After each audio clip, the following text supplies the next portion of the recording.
ചിലപ്പോൾ വാലും എന്ന് പറയും. കാര്യം അത്രയും പിള്ളേർ കയറിക്കൊണ്ടിരിക്കും റോഡിൽ. കാര്യം വണ്ടി വന്നിരിക്കും പിള്ളേർ വണ്ടി ഒതുക്കാനായിട്ട് ആളെ വൈഫായി ആശുപത്രി അനക്കി പിടിച്ചൊന്നുമില്ല. വണ്ടി പൊങ്ങി ഇങ്ങനെ മറിയാൻ പുള്ളിക്ക് മാനോട് വന്നിട്ട് വേറെ പുള്ളി തന്നെ ഒന്നും പറയില്ല. അനാവശ്യം പറഞ്ഞ് തെറി പറഞ്ഞ് എന്നെ തള്ളിയും പിടിച്ചത് 3 പേരാണ്. ഒന്ന് തോന്നുന്നു ഈ പുള്ളി തെറി പറഞ്ഞു തായും പൂവും ചേർത്തെല്ലാം വിളിച്ച്. പിന്നെ ഒന്ന് ഫിറോസ്, എനിക്ക് അയാളുടെ പേരത്തില്ല, ഫിറോസ് എന്ന് പറഞ്ഞ ഫോട്ടോ ഉള്ള പുള്ളി. പിന്നെ വേറൊരു പുള്ളി ഉണ്ടായിരുന്നു മുണ്ടെടുക്കാം. ഞാൻ ഇന്നത്തെ ഫോട്ടോ ഞാൻ കാണിച്ചിട്ടുണ്ടാകും. എനിക്ക് സാറ് പറഞ്ഞു കഴിക്കും, ഞാൻ കൂടെ പറയാമല്ലോ.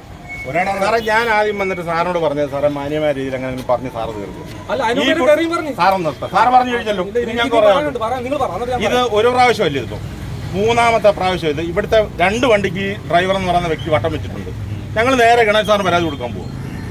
നമുക്കൊന്ന് അറിയണമല്ലോ. ഇപ്പോൾ പറഞ്ഞാൽ ഞങ്ങൾ സർക്കാരാണെന്നാ പറയുന്നത്. ഞങ്ങൾ പാവപ്പെട്ട് ജീവിക്കണ്ട സാറേ.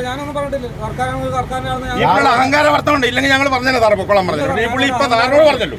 ഞങ്ങൾക്കും പറയാൻ ഒരു സംഭവം എന്താ ഈ പുള്ളി ഞാൻ പറഞ്ഞ സാറേ എന്തെങ്കിലും ആ ഡ്രൈവറോട് പറഞ്ഞ എന്തെങ്കിലും പറഞ്ഞു തീർക്കില്ല. അവന്റെ വൈഫ് സാറിന്റെ മര്യാദകേടാ. ഇല്ല എന്റെ മര്യാദകളൊന്നുമില്ല. എന്നെ തള്ളിയും തെറി പറയുകയും ചെയ്തതിന്റെ പറഞ്ഞില്ല. അനാവശ്യങ്ങൾ ഞാൻ പറഞ്ഞില്ല. മനസ്സിലമായിട്ട് ആളെ എടുത്തു എടുക്കാൻ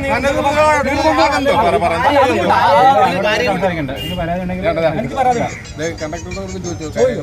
നമ്മൾ മാക്സിമം ഒതുക്കുകയാണ്. അപ്പോഴത്തേക്കും ഒതുക്കി സംസാരിച്ച് പോകാന്ന് പറഞ്ഞു. ഓക്കെ പക്ഷേ അപ്പോഴത്തേക്ക് എല്ലാവരും കൂടെ ഓടി ഇങ്ങനെ കള പോലെ വന്നിട്ട് ഈ പുള്ളി മറ്റൊരു മുണ്ടെടുത്തൊരു പുള്ളിയാണ്. അയാളെ പേര് 3ാമത്തെ പ്രാവശ്യം. ഓക്കെ ആയിക്കോട്ടെ. പിന്നെ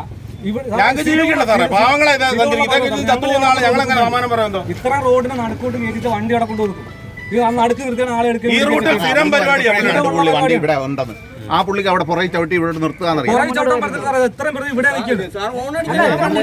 വണ്ടി എടുത്ത് വന്നിട്ട് ശേഷം നിങ്ങൾക്ക് എങ്ങനെയാ പരാതി ഉണ്ടോ? കാരണം ഞങ്ങൾ ആദ്യമേ പറഞ്ഞു എനിക്ക് അവരുടെ 2 പേര് പേര് കിട്ടണം. എനിക്ക് അത് മാത്രമല്ല. ഈ പുള്ളി ഉണ്ട് ഒരാൾ തെറി പറഞ്ഞു തായും പൂവും ചേർത്ത് വിളിച്ച് നടക്കുന്ന സാറും വിളിച്ചു.